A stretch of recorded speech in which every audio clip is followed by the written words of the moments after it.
Halo, pernah ngerasa gini? Aku udah nabung tiap bulan, tapi kok rasanya uangku makin gak ada nilainya ya?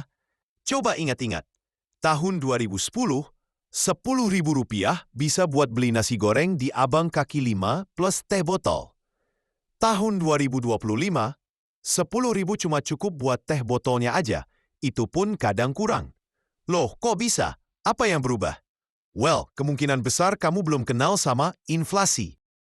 Apa itu inflasi? Inflasi itu adalah kenaikan harga barang dan jasa secara umum dan terus-menerus. Tapi yang lebih penting, inflasi bikin uang kamu pelan-pelan kehilangan daya beli. Uangnya masih ada, angkanya nggak berubah, tapi nilainya yang makin kecil. Kenapa harga barang bisa naik? Mari kita bahas penyebab utama inflasi dengan bahasa yang gampang. Yang pertama, uang yang dicetak terlalu banyak. Bayangin kamu tinggal di desa kecil. Ada 10 orang dan setiap orang punya uang Rp10.000. Di pasar, hanya ada 10 ayam dijual. Ayamnya dijual seharga Rp10.000. Jadi, pas sekali, semua orang bisa beli dan dapat satu ayam. Tapi tiba-tiba, bulan depan, pemerintah cetak uang baru dan bagi-bagi Rp10.000 ke semua orang. Sekarang, setiap orang punya Rp20.000, tapi ayamnya masih cuma 10 ekor. Apa yang terjadi? Setiap orang sekarang dapat memborong 2 ayam sekaligus, dan banyak yang tidak kebagian. Pada akhirnya, orang akan rebutan dan berani membayar lebih, sehingga harga ayam akan naik jadi Rp20.000. Ini dia contoh inflasi. Bukan karena ayamnya tambah mahal, tapi karena uang beredar terlalu banyak. Semakin banyak uang dicetak tanpa pertambahan barang jasa, harga barang akan naik. Hal ini menyebabkan domino inflasi. Kenaikan harga ayam tadi tidak berhenti di situ. Karena harga ayam naik, biaya makan di warteg juga ikut naik. Karena harga makan naik, karyawan minta gaji naik. Perusahaan terpaksa naikin gaji. Tapi supaya nggak rugi, mereka naikin harga jual produk mereka juga.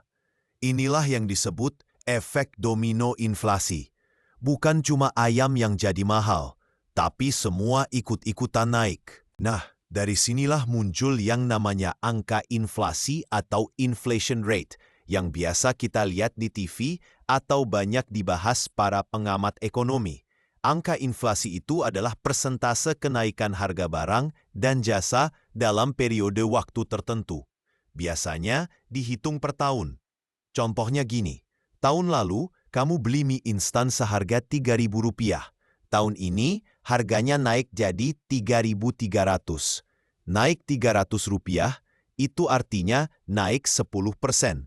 Jadi inflasi mie instan equal 10%.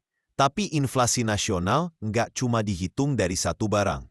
Pemerintah, lewat lembaga seperti Badan Pusat Statistik, ngumpulin data harga dari berbagai sektor, kayak makanan, transportasi, kesehatan, hiburan, dan lain-lain. Harga-harga itu kemudian dihitung rata-ratanya, dan itulah yang jadi angka inflasi nasional. Terus, kenapa angka ini penting? Karena angka inflasi kasih tahu kita seberapa cepat harga-harga naik dan seberapa cepat daya beli uang kamu menurun.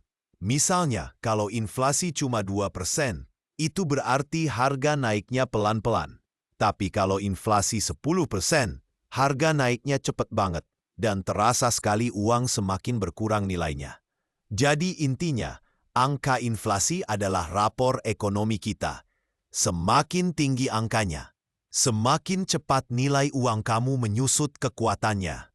Inflasi itu memang nggak bisa dihindari. Tapi tenang, bukan berarti kita nggak bisa melawannya.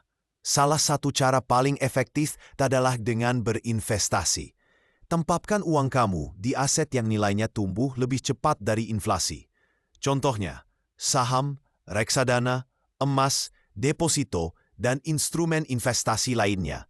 Yang penting, jangan biarkan uangmu cuma ngendap di tabungan, karena lama-lama nilainya bisa terkikis pelan-pelan oleh inflasi. Mau tahu gimana cara mulai investasi dan pilih yang cocok buat kamu? Tenang, kita bakal bahas itu di video selanjutnya.